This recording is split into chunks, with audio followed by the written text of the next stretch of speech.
Good morning. Thank you for joining me for another 5 good minutes with the Word. I'm Barry Bryson, and we're continuing our study of the Gospel of Matthew. We're in Matthew chapter 12. We're going to look at verses 15 through 21 today. The last time we were together, we had the second day, the second study of the series of episodes where Jesus and the Pharisees confront each other over the way they use Scripture and apply it. And the Pharisees have made the decision to try to destroy Jesus. We know from Mark's Gospel that they have joined forces with the Herodians, the political party, the Herod faction, which they are opposites, enemies in every sense of the word. You know, that would be like in our culture, the Proud Boys and Antifa agreeing to move against a joint enemy, you know. But they did, to try to destroy Jesus. And so Jesus still has more ministry to do before his execution. So it says in verse 15, Jesus, aware of this, withdrew from there, and many followed him, and he healed them, and warned them not to make him known, in order that what was spoken through Isaiah the prophet might be fulfilled. Behold, my servant whom I have chosen, my beloved in whom my soul is well pleased. I will put my spirit upon him, and he shall proclaim justice to the Gentiles. He will not quarrel, nor cry out, nor will anyone hear his voice in the streets. A battered reed he will not break off, and a smoldering wick he will not put out, until he leads justice to victory, and in his name the Gentiles will hope.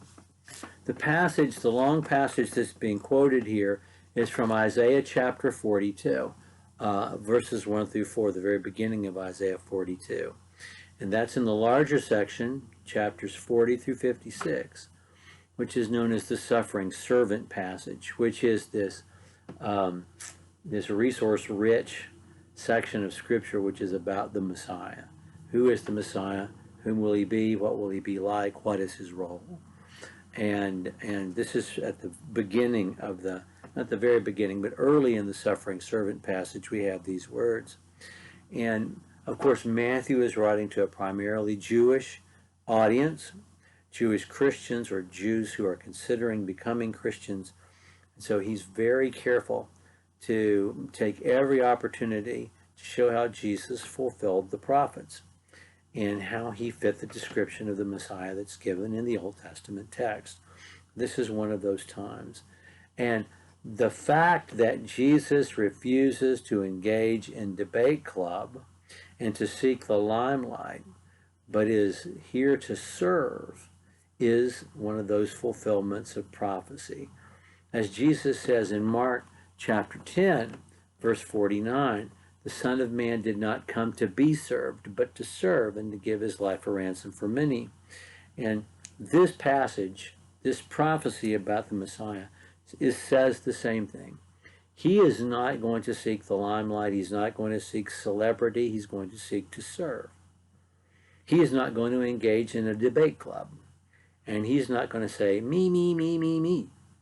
And he's not going to play this alpha dog thing that every man who tries to be influential does. That's not who he is, and that's not what he is about, ever. He's about serving. And when he's going to do this gently, quietly. What did he just say at the end of chapter 11? I am meek and lowly in heart, and you'll find rest for your souls. And because this is true, this is how he's going to achieve victory. And this is how he's going to reach the Gentiles. Not through brute force, whether that force is expressed with actual muscles or with the words of debate, but speaking the truth in love, which is what Paul tells us to do in Ephesians chapter 4, and which is what Jesus exemplified in everything he said and every day he had on this planet.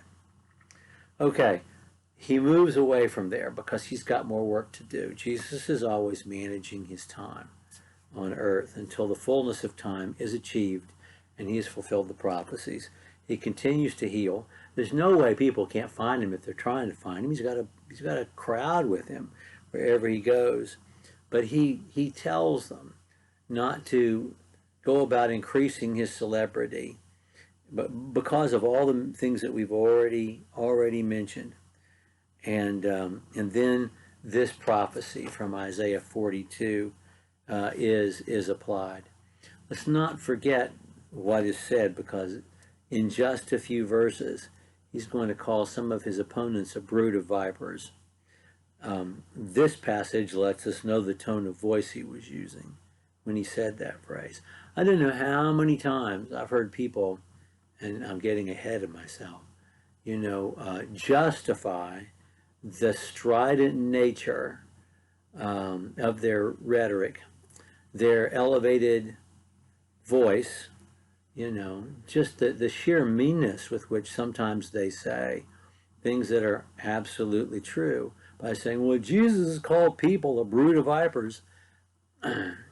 Again, that's not the way you use the text. You listen to the entire context. When you do that, you don't have to go far. Back up 10 verses, back up 12 verses, and we know exactly the tone of voice Jesus was using when he said those words, which were true. Okay, we're going to pick up with verse 22 next time. Thank you for joining me for another 5 minutes with the Word.